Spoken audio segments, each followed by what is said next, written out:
ya después en algún momento tienen que dejar la sesión, pues bueno, puedan volver a revisarla por medio de YouTube.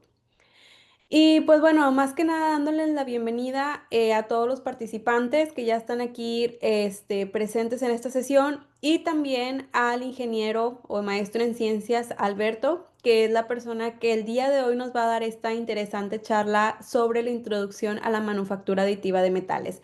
Este es un nuevo tema, pues bueno, a lo mejor por ahí, no sé si han estado anteriormente en las sesiones gratuitas pues de otras, vaya, de otros meses donde nos enfocamos un poco más acerca de tratamientos térmicos. Entonces el día de hoy este es un tema totalmente nuevo y pues bueno, esperemos que lo disfruten mucho. Alberto, te dejo para que puedas comenzar con tu presentación. Anita, muchas gracias. Muy buenas noches con todos. Es un gusto haber recibido esta amable invitación para comentarles un poco de este tema tan interesante, como decía Ana, que está revolucionando todos los aspectos de la industria, como es la manufactura aditiva, un tema que crece, crece, crece, parece que hasta este momento no tiene fin. Así que pues nos limitaremos, por supuesto, hoy a charlar en estos 40 minutos eh, sobre la manufactura aditiva aplicada a los metales. Hablaremos un poco de procesos, de normativa, de las aleaciones que se están trabajando, un poco de los ensayos no destructivos que estamos planteando para este tipo de aleaciones de productos. Así que bueno, pues bienvenidos todos. Nuevamente muchas gracias, Ana, y empezamos. Pues mi nombre, como Ana le comentó, es Alberto Bejarano, soy de base ingeniero mecánico y vengo del mundo de la ingeniería de soldadura.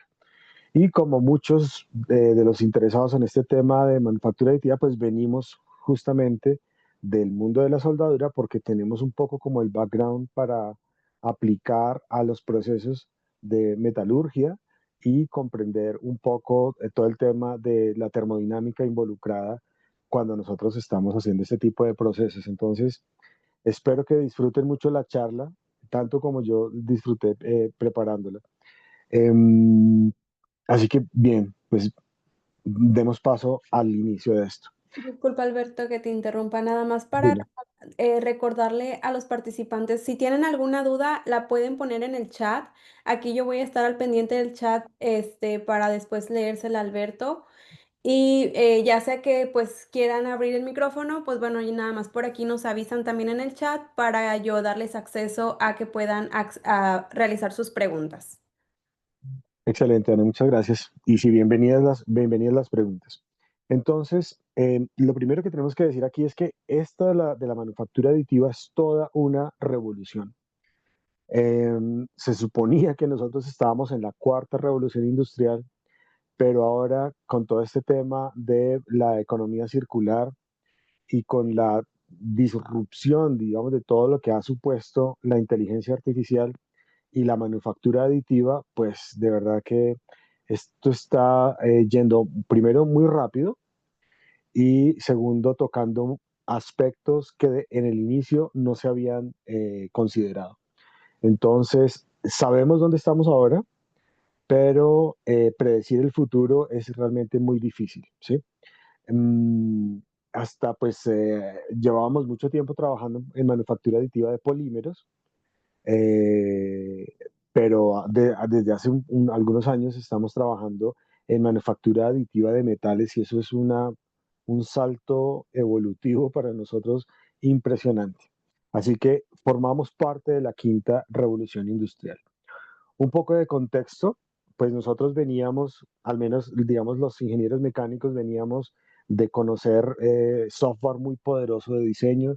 Teníamos Inventor, teníamos CATIA, teníamos SolidWorks, Solid Edge. Bueno, cada vez más poder de diseñar cosas, pero estábamos muy limitados por la manufactura o los procesos de manufactura tradicionales. Ahora es con esta posibilidad de tener prácticamente eh, infinitos caminos para producir piezas, pues digamos se equipara el poder del el CAD del diseño asistido por computador versus la capacidad de manufacturar esos objetos tan complejos. Nosotros ya veníamos haciendo optimización topológica de las superficies para tener más material donde estaban las cargas claves, maximizar la resistencia, minimizando el material, etcétera. Pero manufacturar eso era supremamente difícil. Ahora con la manufactura aditiva nos estamos acercando a eso. ¿Cuál es la conclusión de este slide?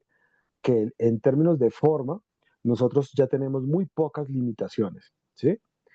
Ahora lo que viene, y esa es donde nosotros nos encontramos con la metalurgia y la termodinámica, es cómo podemos hacer uso del conocimiento que traíamos de soldadura para poder predecir dentro de un intervalo de confianza, por ejemplo, mediante un estudio estadístico, cómo o cuáles mejor van a ser las propiedades mecánicas y metalúrgicas, obviamente, de una pieza hecha, producida por manufactura aditiva. Es todo un reto. Hay un montón de gente trabajando en esto en todos los aspectos. Hay gente que está imprimiendo productos magnéticos, hay gente que está produciendo, como en mi caso, que yo me dedico exclusivamente a los aceros inoxidables, hay gente que está trabajando exclusivamente cobre puro, hay gente que está trabajando aleaciones cobre cobalto, cobalto cromo,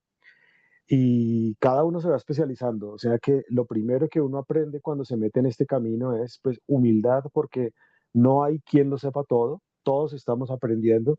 Hay gente dedicada a los implantes médicos, hay gente dedicada a aplicaciones de ortopedia, de odontología, hay gente que está imprimiendo biotintas para imprimir órganos. Bueno, es una locura esto. Así que eso es lo interesante, lo apasionante de este tema es que estamos en un momento de la historia verdaderamente increíble.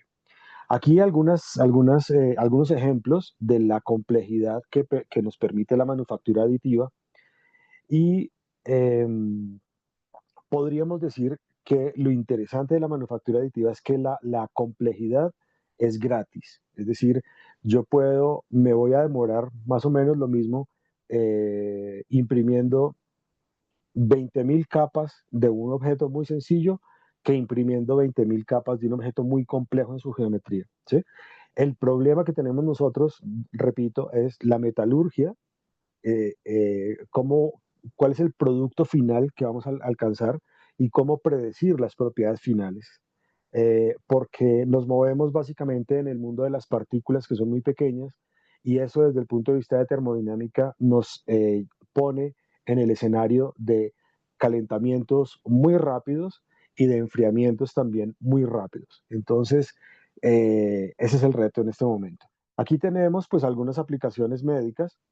Em, También tenemos aplicaciones de joyería y digamos, intercambiadores de calor, como el que está en la esquina inferior derecha, que está impreso en cobre puro, que simplemente habría sido imposible de producir antes y que nos permite en este momento maximizar la eficiencia de elementos tales como estos intercambiadores de calor, que sin la manufactura aditiva sería simplemente imposible de fabricar.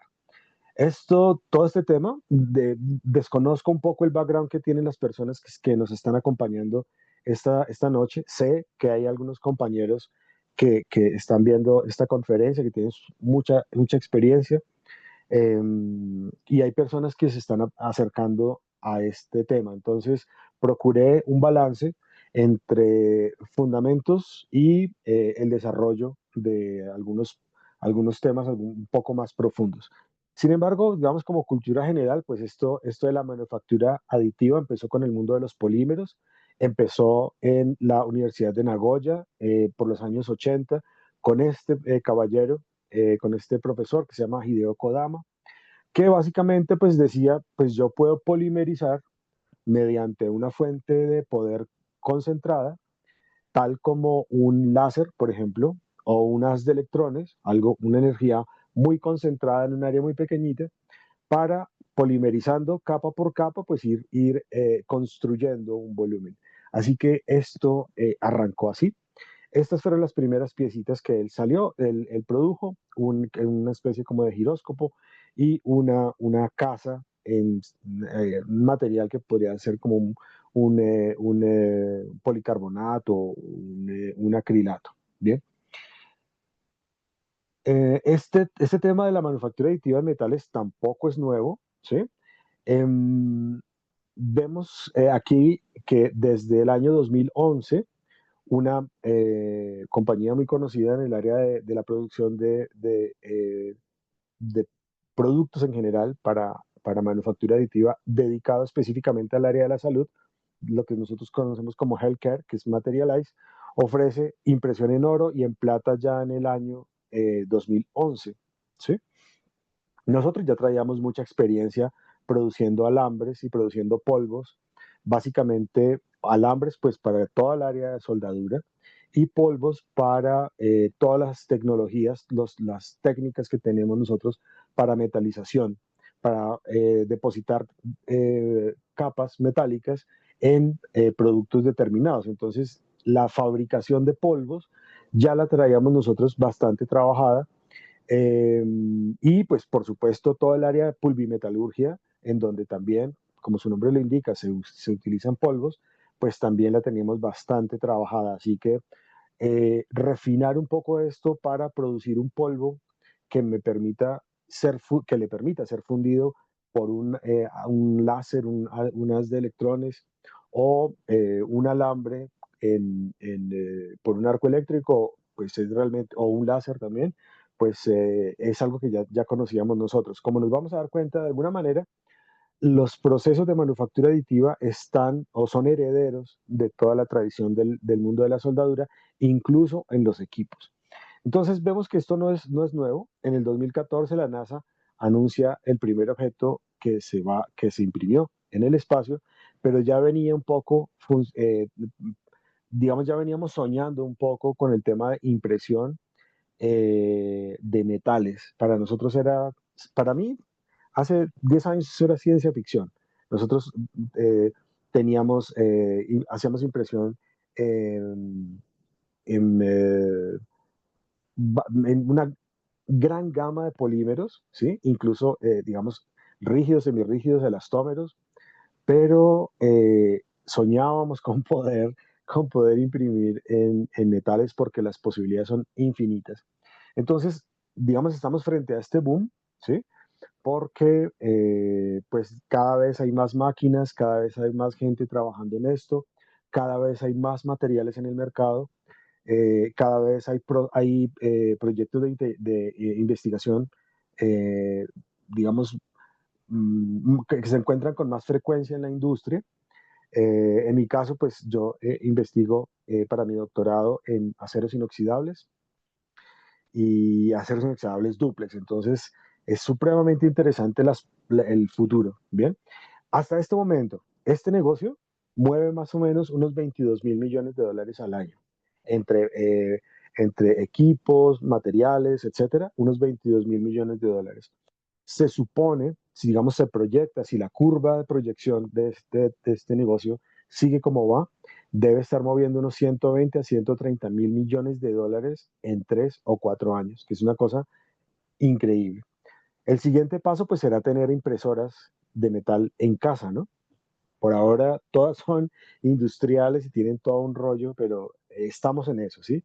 Hay mucha gente trabajando, hay mucha gente investigando y muchas compañías preocupadas por mejorar sus equipos y mucha gente también preocupada por montar industria en la producción de este tipo de materiales. Pero el futuro ya no será para los que esperen imprimir cosas complicadas, porque ya nos dimos cuenta que con el software, los software comerciales que nosotros tenemos en este momento, podemos hacer cosas increíbles. Ahora la pregunta es, ¿cómo puedo hacer para predecir las propiedades?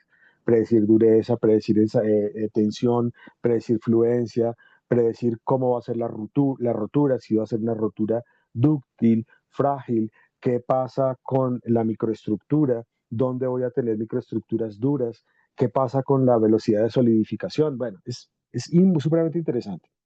Entonces, bueno, básicamente un proceso de manufactura aditiva para los que están entrando en este tema es simplemente yo modelo un objeto en 3D en el computador, lo paso a otro software o en el mismo software, dependiendo de lo que esté usando, lo paso a un software que se llama un slicer, que es como si me sacara muchísimas rebanadas, tomara ese volumen y lo partiera en 1000 rebanadas, lo rebanara y luego esa información se la comparto a mi impresora para que ella capa a capa vaya generando el objeto que yo diseñé en el computador. Básicamente es eso. Luego viene una parte supremamente importante que es, ok, yo ya terminé el objeto que estaba imprimiendo y viene toda una tecnología de postprocesado. Porque, digamos, a nosotros nos interesa mucho la ciencia o la tecnología de las superficies, ¿cierto? Queremos controlar la rugosidad, queremos controlar el brillo, queremos controlar la dureza superficial, etcétera. Para algunas aplicaciones médicas, por ejemplo, queremos que eso sea muy liso y para otras aplicaciones queremos algún tipo de rugosidad para que, por ejemplo, una pieza se osteointegre en el cuerpo, ¿sí? Entonces, hay toda un montón de gente trabajando en aquello. eh, Así que para todos hay un campo en esto. La parte de digitalización yo la puedo hacer modelando en el computador o como aparece aquí en ese recuadro negro, mediante escáneres. Es decir, puedo tomar, por ejemplo, muchos museos están escaneando sus piezas y hacen impresiones de tal suerte que puedan ampliar la colección que tienen en exposición o puedan colocar exposiciones itinerantes de las piezas originales que tienen en las bodegas del museo. ¿Sí? Así que es también interesante para replicar cosas, no solamente para hacer productos originales, sino, por ejemplo, en el área de restauración arquitectónica, para el área de diseño de joyería, para el área, bueno, de replicar cosas en general, lo puedo hacer vía escáner, que ya pues cada vez son más poderosos y menos costosos.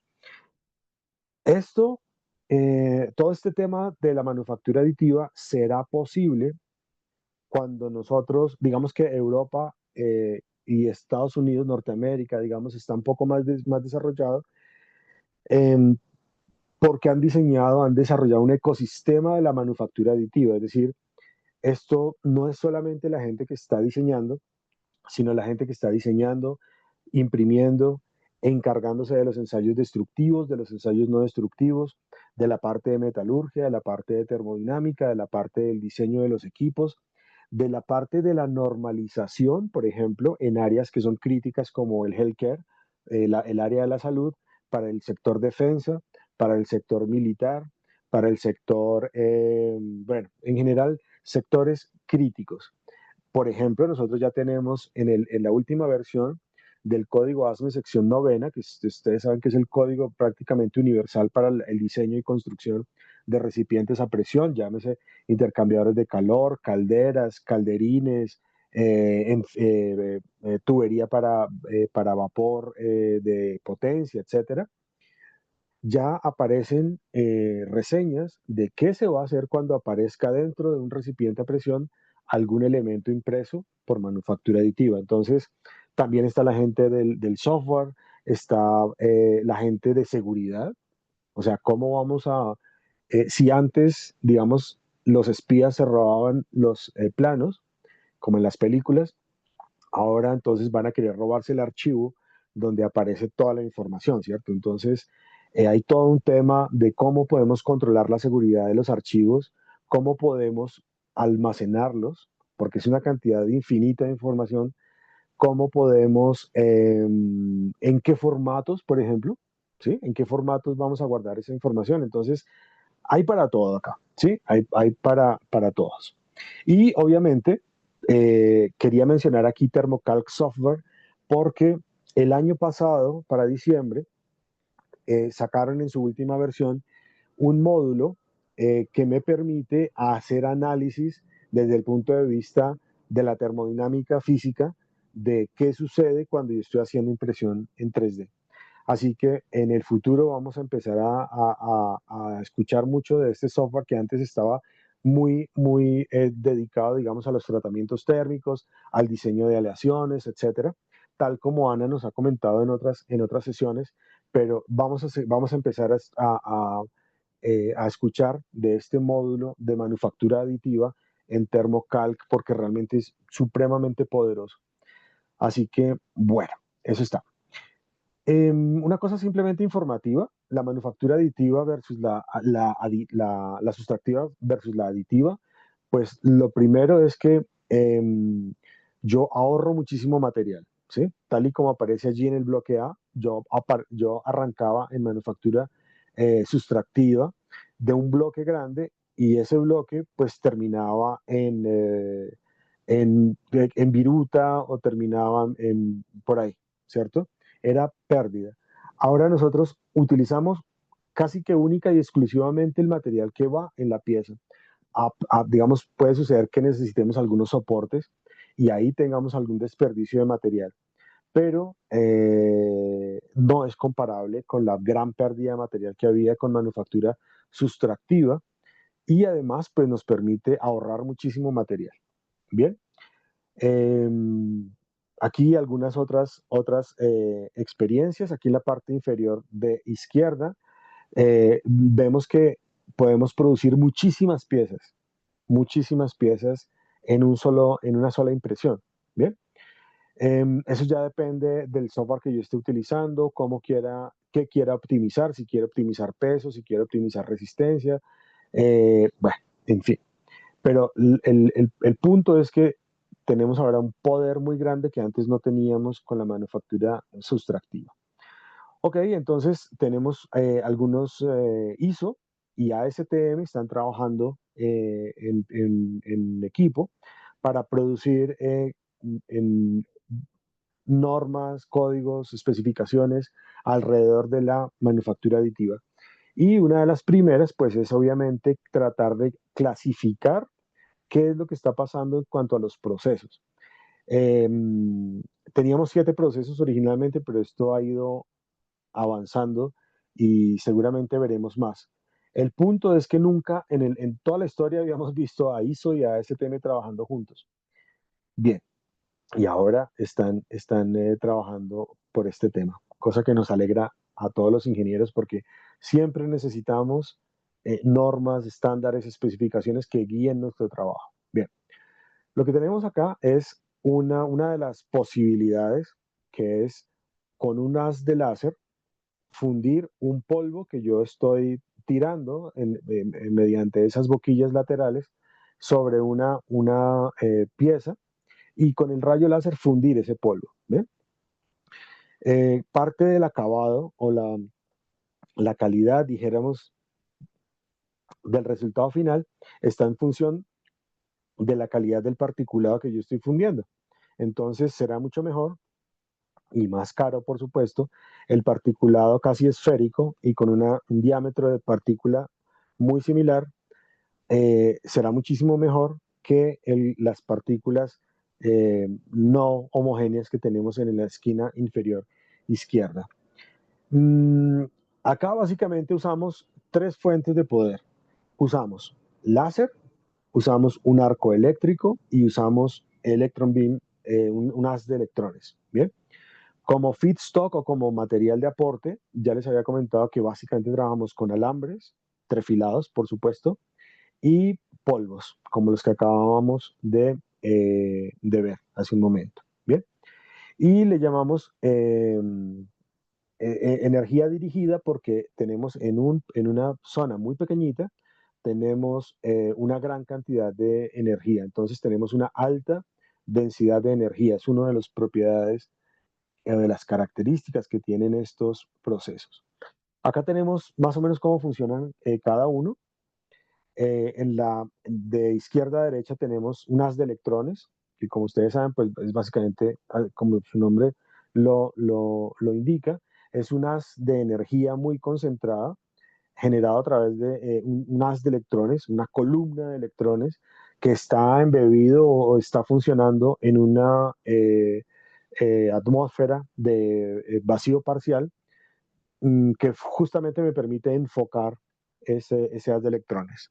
Lo muevo a través de lentes magnéticos, de tal suerte que yo pueda dirigir y saber dónde estoy fundiendo.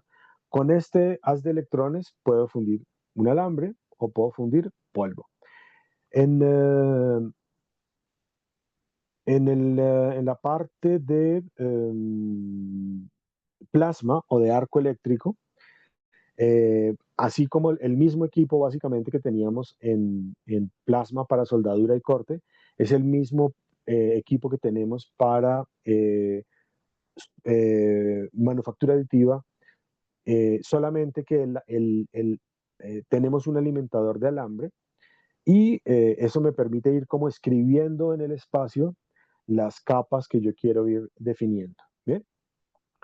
En la parte de láser, que puede trabajar con alambre o con polvo, entonces yo puedo tener un láser que es alimentado lateralmente o un láser que es alimentado axialmente, es decir, el láser y el polvo se encuentran directamente en un punto y mediante la energía lumínica, pues voy fundiendo lo que yo voy necesitando. Bien, puede ser fundir esto en una cama o puede ser ir fundiendo el polvo que yo voy depositando.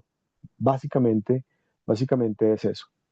Aquí tenemos cómo funciona el haz de electrones, que es básicamente un cátodo muy caliente que genera mediante un voltaje de calentamiento, genera unos electrones y esos electrones son, digamos, enfocados mediante un ánodo, recogidos mediante un ánodo y salen disparados y tienen pues una energía suficientemente alta como para fundir. Aquí tenemos el alambre y el haz de electrones. Teníamos obviamente las mismas limitaciones que teníamos en soldadura por haz de electrones, las vamos a tener eh, en manufactura aditiva, ¿no? Acá tenemos lo que más me interesa de este tema, de esta imagen, es básicamente esta esquina que tengo acá, a ver si la puedo ampliar un poco para ustedes, que es la capacidad que tiene el haz de electrones para penetrar, ¿sí? Para ir, entregar mucha energía en una zona muy pequeñita. Entonces, esto es para soldadura, obviamente, pero fíjense que estamos soldando 20 centímetros con haz de electrones. Obviamente en manufactura aditiva pues no nos interesa tener tantísima energía, pero seguramente sí que lo podemos utilizar. Esa potencia nos permite trabajar, que es algo fascinante, nos permite trabajar con aleaciones, digamos, refractarias, ¿cierto? Tenemos tantalio, tungsteno o wolframio y niobio, ¿sí? Podemos imprimir, en este momento, podemos imprimir piezas en tungsteno y en niobio, imagínense. Ahí les coloqué como una manera para recordar a qué nos referimos. El tantalio funde a 3000 grados, el tungsteno 3400. O sea, es fascinante. Ya el tema es que uno pues tenga acceso a un equipo de estos y pueda tener el material también, ¿no? Pero esto se va a popularizar, así que con paciencia. También podemos imprimir en acero para herramientas 4340, que tiene 0.34% de carbono. Antes era para nosotros ciencia ficción poder fabricar esto. Luego tenemos alambre y arco, que como ya lo habíamos comentado, pues es un arco de plasma, una columna de plasma, una columna ionizada que me permite tener una columna muy caliente, donde tengo flujo de electrones y de iones positivos, y ese calentamiento pues me permite obviamente ir depositando eh, las gotas que va generando este consumible, que para nuestro caso pues es un alambre. ¿Mm? Seguimos teniendo muchos desafíos frente a las deformaciones. Aquí vemos, por ejemplo, ¿sí? Perdón un segundo, cómo se pandea esta placa base, que es donde nosotros hacemos las impresiones en metal. Luego, obviamente, pues habrá un proceso, un postprocesado donde digamos, este material que he depositado, pues le doy su forma final mediante, puede ser manufactura sustractiva tradicional. Pero si vemos esta esquina, pues es básicamente un equipo tradicional de soldadura por TIC, ¿m? O plasma. ¿M?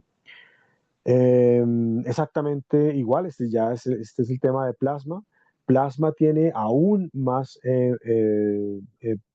densidad de energía, entonces me permite trabajar, en, digamos, con equipos de soldadura montados, por ejemplo, en brazos robóticos para hacer algunas piezas. Podemos montarlas en carros convencionales tipo Gulco. Bueno, entonces, básicamente es una evolución de los equipos de soldadura. Evolución del equipo de soldadura de TIC, evolución del equipo de soldadura de plasma. Bien, ¿qué podemos trabajar con esto? Imagínense esta cosa tan interesante. Podemos trabajar aleaciones de base níquel, titanio, aluminio. La limitación que tenemos es básicamente por los materiales. Y hay mucha gente trabajando en esto. Por ejemplo, mucha gente trabajando en aleaciones de aluminio, mucha gente trabajando en aleaciones de acero inoxidable, donde se ha avanzado bastante. Y para poder, digamos, sacar todo el poder de las propiedades mecánicas, químicas, eléctricas, de todos estos materiales. Incluso hay gente que está imprimiendo con polvos magnéticos, que ya es una cosa pues súper especializada, pero muy interesante también. Aquí tenemos un láser y en polvo. Entonces, en un lado tengo, en la vertical, estoy entregando el polvo y en el lateral, si no estoy mal, estoy entregando el láser, el haz de láser, para ir construyendo esa pieza que ustedes ven ahí abajo. Mm, Esto es lo mismo, solamente que ya no estoy entregando por un solo punto, sino que alrededor del láser yo voy entregando de tal forma el polvo que se encuentran en un punto, ¿sí? Entonces, alrededor es como si tuviera un cono, un embudo, y en el centro del embudo va el láser y alrededor del embudo o por la boca del embudo va cayendo el polvo. ¿Sí? Obviamente, pues tenemos baja resolución, tenemos otros problemas tecnológicos que pues por tiempo no los puedo compartir con ustedes, pero sí quiero que vean que hay muchas posibilidades para hacer investigación en este tema. Em, lo mismo, podemos trabajar con cobalto, con titanio, podemos depositar carburos, ¿sí? Y es un tema súper interesante porque estos carburos eh, se, se están comportando de manera distinta cuando los depositamos con, por ejemplo, alambre tubular, o cuando los depositamos con un electrodo revestido en SMAW, en soldadura tradicional, que cuando están expuestos a las velocidades de calentamiento y enfriamiento de la manufactura aditiva. Entonces, ya se han producido algunas patentes de durezas que antes eran imposibles de lograr, ahora con manufactura aditiva, gracias a la densidad de energía, al rápido calentamiento, al rápido enfriamiento, pues estamos produciendo cosas y todos estamos aprendiendo de esto porque digamos, no hay nadie, así como no hay expertos en soldadura, no hay expertos en medicina, no hay expertos en manufactura aditiva. Habrá gente que tenga experiencia en láser, con aluminio, hay gente que tenga experiencia en aceros inoxidables, con haz de electrones, etcétera, etcétera. Bien, tenemos otra, esta es la cama, la famosa Powder Bed Fusion, que es como tenemos una cama de polvo y lo que estamos viendo acá es la pieza que estamos construyendo, pero se le ha retirado el polvo para que podamos ver cómo capa a capa la estamos construyendo. Lo que vemos ahí es el láser pegando sobre el polvo y de alguna manera esa presión de ese golpe hace que vuelen las partículas fundidas que estamos viendo allí, que forman parte de los problemas porque evidentemente en ese vuelo pues se pueden oxidar y entran como lo que nosotros conocemos como satélites o inclusiones dentro del material. Entonces, al ser una inclusión, pues es una discontinuidad y puede llegar a ser un defecto. Aquí todo está por estudiar, por, eh, por conocerse, digamos. Powder Bed Fusion, yo lo puedo, normalmente en metales, nuevamente, regresamos a polímeros, perdón, a láser o a haz de electrones. ¿Listo? Entonces, podemos tener cosas tan increíbles como estas. ¿Sí? Mm, piezas que antes era simplemente imposible de fabricar. Y lo que está sucediendo, digamos, parte de cómo se está moviendo todo en esa pequeña huella del láser, son todos los fenómenos que nosotros vemos ahí. Tenemos una velocidad aquí, perdón, quizás valdría la pena, perdonen, que ampliara un poco esto. Em, una termodinámica muy localizada, ¿sí? Un calentamiento muy localizado en una pieza que ya viene caliente. Eso implica que modificamos las velocidades de enfriamiento, por lo tanto las propiedades mecánicas y la metalurgia que sale de allí, las microestructuras que salen de allí, pues serán también distintas a las que nosotros conocemos en los diagramas de equilibrio. Mm, Y puede llegar a ser tan fuerte la interacción del láser que ya no tengamos una transferencia por conducción, sino que pasemos a una conducción eh, por convección. Entonces, generemos porosidades, generemos faltas de fusión, etcétera. Pero de eso se trata, de poder, de poder ir analizando todo esto. Bien, si nosotros nos fijamos aquí, es bastante similar la huella térmica que deja las isotermas, que deja el láser desplazándose en el polvo, que la que deja las isotermas de la soldadura. Mm, aquí es más o menos cómo funciona el Powder Bed Fusion, pero utilizando un haz de electrones. Tengo el haz de electrones mediante los lentes estos de deflexión, pues entonces lo puedo concentrar, lo puedo enfocar, lo puedo mover mediante campos magnéticos y con eso voy fundiendo capa por capa. Pueden ser miles de capas, cientos de capas, miles de capas, una pequeña capa de polvo que pues mi equipo me va entregando, ¿de acuerdo? ¿Qué podemos hacer con esto? Olvídense, tenemos aleaciones de titanio, aluminio, vanadio, titanio, aluminio, sí, de titanio 6, aluminio 4, vanadio, podemos tener titanio grado 2, cobalto cromo por ejemplo, para todo el área de implantología en medicina, cobre puro, ¿sí? Como ustedes saben, es muy difícil soldar cobre porque el cobre transfiere rápidamente la energía y es difícil fundirlo. Con haz de electrones es mucho más sencillo y lo podemos hacer perfectamente.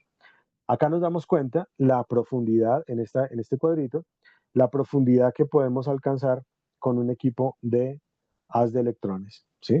Eso es simplemente alucinante.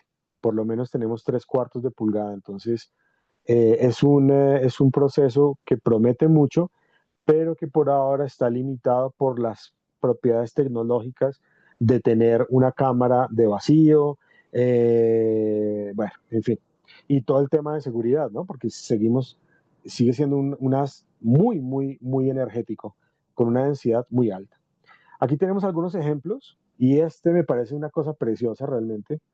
Aquí tenemos esta pieza que es hecha en cobre y que realmente es preciosa. Yo no sé cómo la ven ustedes, pero a mí me parece increíblemente linda porque era simplemente ciencia ficción para nosotros producir cosas de estas, con la consecuente el ahorro de energía, ¿no?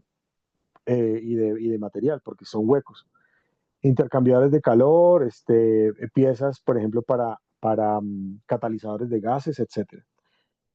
¿Qué tenemos acá? Aceros inoxidables 316L, endurecibles por precipitación 17,4 pH, Invar, imagínense, aleaciones de cobre estaño, titanio grado 2, grado 23, aleaciones base níquel para aplicaciones criogénicas o para aleaciones para aplicaciones de alta temperatura y por supuesto aleaciones al silicio manganeso, aluminio, silicio, cobre. Bueno, todo lo que podamos fundir, eso va a ser posible de trabajar. Bien. No quiero, esto ya es un poco de las normas. Se está creando, obviamente, estamos obligados a crear normas, especificaciones para ver cómo podemos controlar la calidad de estos productos. Esta es un poco la línea del tiempo, que nos damos cuenta que esto está muy reciente, empezó hacia el 2009 y seguimos produciendo normas y normas. Tenemos normas en este momento, ¿para qué? Para materiales base, para equipos, para los procesos, para las partes finales.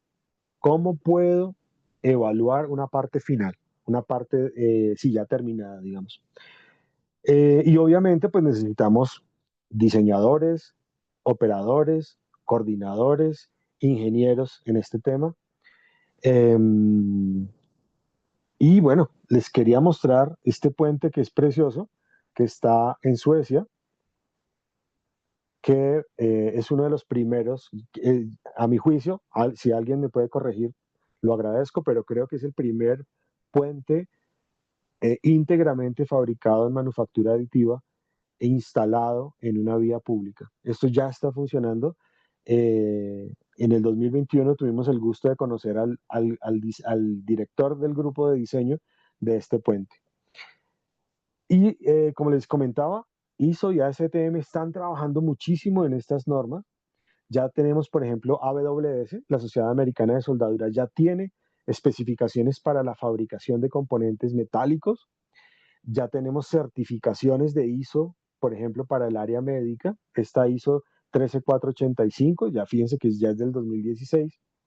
En el área médica nos interesa mucho esto porque las posibilidades de producir implantes a medida es muy interesante. Todavía estamos un poquito lejos de eso, pero es muy interesante. Y bueno, otra gente que está trabajando muchísimo en las normas, etcétera. Y este lindo puente, acá sí es como está en realidad en la calle. Quiero que a mí me parece muy interesante. Así es como está el puente. ¿Mm? Por ahí pasó la reina de Países Bajos. Bueno, una cosa preciosa. Eh, y así quedó, pues magnífico. Esto fuera en taller y ya en la instalación. ISO ya tiene un comité técnico en manufactura aditiva dedicado específicamente a tratar estos temas, ¿sí? Cada vez hay más laboratorios nacionales de manufactura aditiva. Hay uno muy interesante en Singapur, por ejemplo, pero hay un montón de gente trabajando en esto. Así que eh, seguramente seguiremos aplicando los conocimientos que ya tenemos de manufactura tradicional por sustractiva, los conocimientos que tenemos obviamente en materiales, en diseño de aleaciones. Hay mucha gente dedicada al diseño de aleaciones para manufactura aditiva. Eh, Seguramente seguiremos, por supuesto, aplicando los conceptos de eh, metalurgia, de tratamientos térmicos, de alivio de esfuerzos, etcétera, etcétera, etcétera, etcétera. Y seguiremos, por supuesto, aplicando todos nuestros conocimientos de termodinámica física para analizar qué es todo lo que está pasando en este tema. Así que, pues, muchísimas gracias. Creo haber sido respetuoso del tiempo y pues abierto a las preguntas, inquietudes, todo lo que quisieran compartir. En realidad con Ana queríamos que esto fuera más una charla como entre colegas, entre amigos, más que una charla técnica, pues, pero creo que he cumplido mi objetivo, que era presentarles un poco la amplitud del tema, lo increíble que trae el futuro y pues invitarlos a que se vinculen con todo este tema porque falta mucho personal. Hace poco salió la primera cohorte de coordinadores internacionales en manufactura aditiva a través de un programa de la Comunidad Económica Europea que financió a través de la Federación Europea de Soldadura y el Instituto Internacional de Soldadura, pues todo el esquema de calificación de personal alrededor de este tema. Así que, bueno, eso era lo que quería compartirles. Les agradezco muchísimo y abierto a sus preguntas. Así que será un gusto. Así que Muchas gracias, Alberto. Por aquí, encantado. bueno, tenemos una duda de Jesús Mercado que dice, ¿cómo se Sí. comparan las propiedades mecánicas de un acero inoxidable fabricado por manufactura aditiva versus el fabricado de manera tradicional? Oh, bueno, aquí eso es interesante.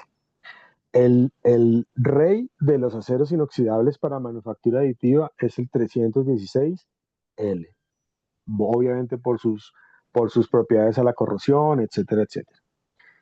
El tema con los aceros inoxidables es, como nosotros sabemos, que parte de sus propiedades viene de un grano fino, por un lado.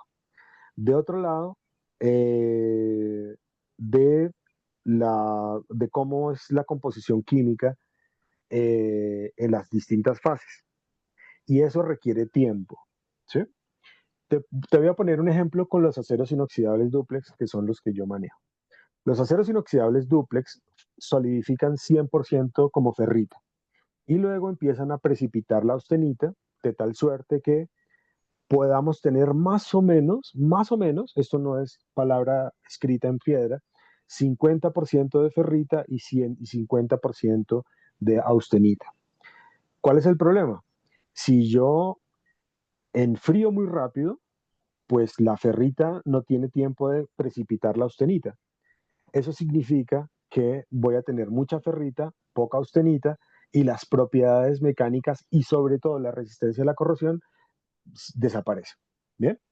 Entonces uno diría, bueno, pues entonces que enfríe lentamente.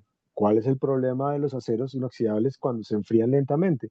Que tengo fase chi, fase sigma, puedo precipitar carburos de cromo, Ujú. pero la precipitación de carburos de cromo implica que se va al piso mi resistencia a la corrosión.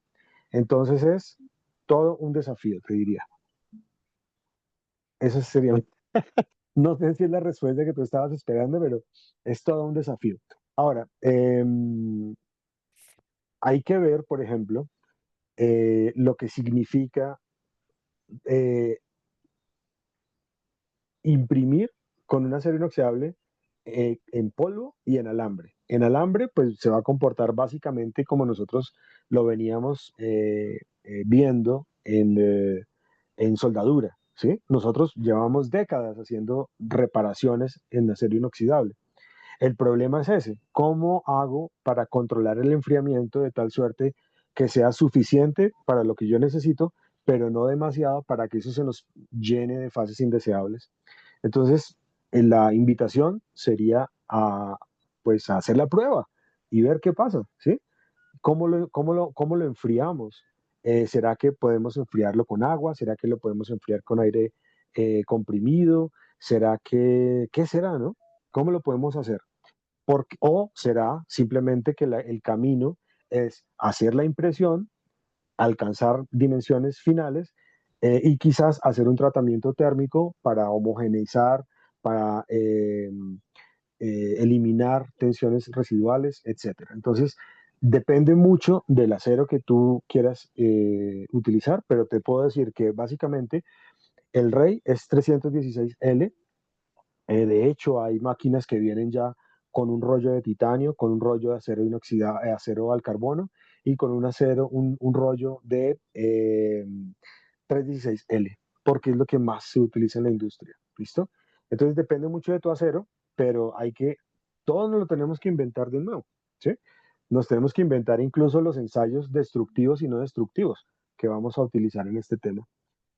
¿Cómo hacemos para que, a ver, qué es lo que sucede? Cuando yo imprimo algo, pues eso se demora horas y horas puede ser un día entero, ¿sí? Entonces, yo no quiero que un día después de haber empezado la impresión aparezca un defecto, ¿sí? Ya no indicaciones, porque como dijimos, indicaciones todos los materiales tienen. Falta de homogeneidad tienen más o menos. Y isotropía, pues no la tenemos, ¿cierto? Tenemos una falsa isotropía que aquí también es acentuada por la dirección de crecimiento de la impresión. Hay mucho por investigar, digamos, ¿no? Y también hay que ver qué tipo de acero inoxidable y para qué lo quieres. Si es, por ejemplo, para una pieza mecánica, pues tus preocupaciones serán unas. Si es una pieza, por ejemplo, para un implante médico, tus preocupaciones serán otras. Así que la caracterización de las propiedades, pues evidentemente, también será distinto. Así es. Muchas gracias, Alberto. Tenemos otra pregunta de Francisco que menciona aquí. Buenas tardes, gracias por la charla y muy interesante. Mencionó que Gracias, los Francisco. implantes quirúrgicos está lejos la manufactura aditiva de la convencional, específicamente en implantes dentales. Gracias. No, en implantes dentales ya se está utilizando mucha manufactura aditiva. Eh, el tema es, para todo lo que es el área médica, evidentemente, la ingeniería de superficies. Es decir, seguramente, con toda seguridad vas a necesitar eh, postprocesados para encontrar el acabado superficial que tú necesitas. Ya la complejidad, ya, o sea, tú puedes imprimir un tornillo, perfecto. Puedes imprimir un implante, perfecto. Con la geometría que tú tengas en tu computador, así mismo te va a quedar. Más burda, digamos, con un acabado más grosero, con un acabado más suave, etcétera. Pero con toda seguridad te puedo decir que vas a necesitar un postprocesado para aquello. No creo que esté lejos, de verdad que no creo. El año de 2021 estuve trabajando en impresión de manufactura aditiva de implantes, pero con aleaciones de magnesio. Y el futuro ahí es muy interesante porque el magnesio es bioabsorbible. El problema es que estamos limitados por las aleaciones comerciales que tenemos o por el diseño mismo de la aleación. Sin embargo, en cobalto cromo ya puedes imprimir, ya tenemos mucha impresión en eso y eso pues también tiene aplicaciones, digamos, no sé si odontológicas, pero sí para todo el tema de hueso en mandíbula. Tenemos no solamente implantes como tal, sino que tenemos scaffolds, es decir, estructuras que las coloco donde hace falta hueso y que ayuden a dar soporte digamos, a la estructura ósea, ¿cierto? Antes colocábamos unas platinas, ahora podemos colocar estos scaffolds que en algunos casos se osteointegran y pues son verdaderamente increíbles. Podemos personalizar los implantes para los pacientes, pero eso todavía está siendo objeto de estudio pero te diría que no, que guardes la esperanza de que eso está muy cerca. Ya en Francia, por ejemplo, hay una red de hospitales que tienen manufactura aditiva dentro de los hospitales. ¿Perdón? Ya. La norma indica que dentro del hospital se debe hacer la manufactura de los objetos, de, no sé, cosas de ortopedia, por ejemplo, y se pueden trabajar dentro de la clínica, como si eso no fuera un ambiente industrial, sino un ambiente específicamente clínico, que es lo que finalmente es. Entonces, eso está muy cerca, muy cerca, muy cerca. Y ya se está haciendo, ya se está haciendo en Powder Bed Fusion con láser. Ujú. Muy bien, Alberto. Y también igual la última pregunta de Francisco aquí menciona, ¿han detectado algún problema con la corrosión microbiana? Siempre vamos a tener corrosión microbiana en cualquier material que esté en contacto con el cuerpo, digamos, a menos de que sea algo completamente inerte, siempre es tan complejo. A ver, vamos a ver. Vamos a suponer que tienes un tornillo para, no sé, fijar una fractura. La interacción va a ser del tornillo, de la superficie del tornillo con el hueso.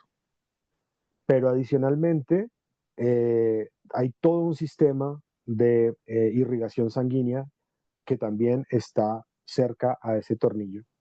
Y adicionalmente también tienes fluidos alrededor de ese tornillo. El tornillo, si seguramente tiene un recubrimiento, pues ese recubrimiento será anticorrosivo y soportará. Bien, el problema que tenemos nosotros, por ejemplo, con los aceros inoxidables es que si yo tengo corrosión en la capa de dura de óxido de cromo que recubre los aceros inoxidables, yo necesito oxígeno para que se vuelva a, eh, valga la redundancia, a oxidar y genere nuevamente la capa de protección. Si no, voy a tener problemas de pitting, de corrosión por pitting. Y adicionalmente, tengo bacterias que se pueden pegar o elementos vivos, digamos, que se pueden pegar alrededor de la superficie. Entonces, sí, por supuesto, todo lo que esté expuesto a fluidos corporales, pues está siendo objeto de corrosión, digamos, asistida por elementos vivos, ¿no? Em, y aquí el problema es que, digamos, tenemos tres enfoques para hacer estos análisis de corrosión. Uno, que es in sílica, es decir, tratar de hacer un modelado matemático que me permita simular en el computador los fenómenos de corrosión que están sucediendo allí.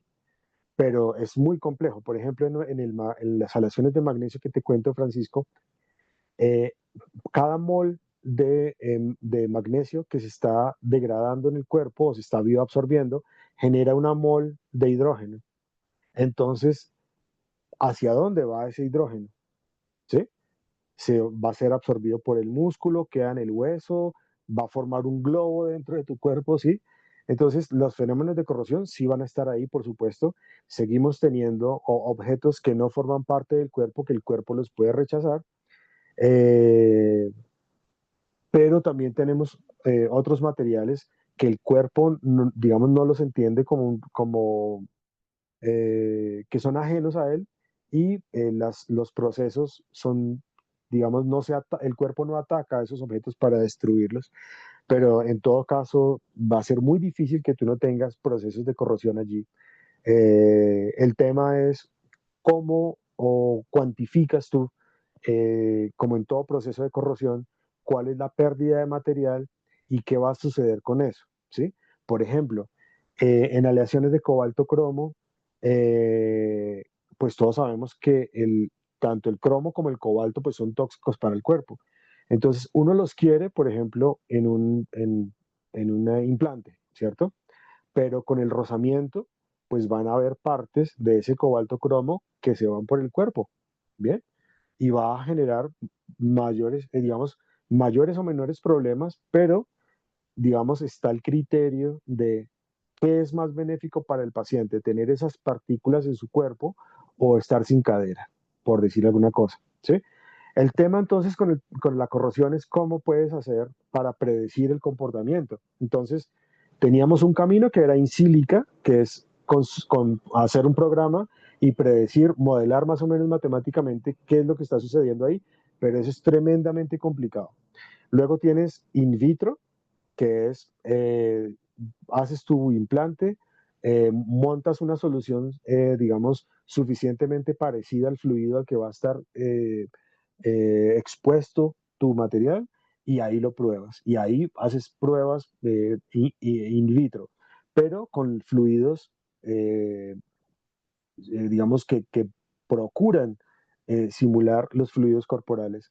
Y el otro, pues es in vivo. Entonces, tienes conejos, tienes ratones, tienes otros seres vivos, pero cada vez es más difícil por temas de bioética que un comité de ética te permita trabajar con este tipo de modelamiento sí, de diseño experimental, ¿no? Pero volviendo a tu pregunta, sí, hay problemas de corrosión bioasistida, digamos, ¿no? Ujú. Y eso depende mucho del acabado superficial, ¿sí? De si se puede o no. Bueno, es todo un tema, pero básicamente la respuesta es sí, hay problemas de corrosión. Ujú.